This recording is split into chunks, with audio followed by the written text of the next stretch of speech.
Intel has settled a federal antitrust lawsuit alleging a decade of abuse, bullying, and sabotage. The Federal Trade Commission is trumpeting the deal as a victory for consumers who overpaid for computer chips for a decade.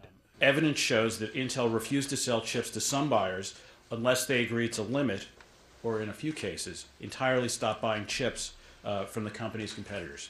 In fact, Intel paid some customers not to buy competing chips, even when those chips were the superior product.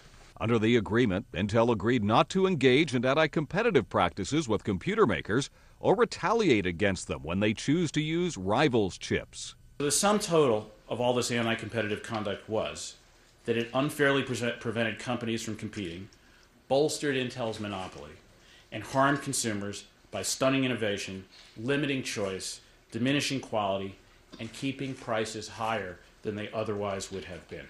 Any changes as a result of the FTC's actions would likely be gradual and possibly imperceptible to most people. I think in this industry, with the competition that currently exists, we definitely think that this could continue to help, progress technology and help consumers. But in this industry generally, technological advances helps the consumer. It helps with the power of the chip in this case, and also the pricing as well.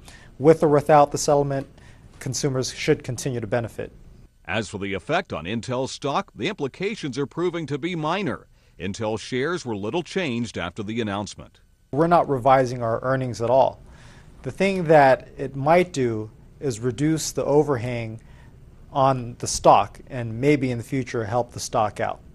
Intel has long denied the FTC's charges and said the settlement will benefit the company as well as consumers.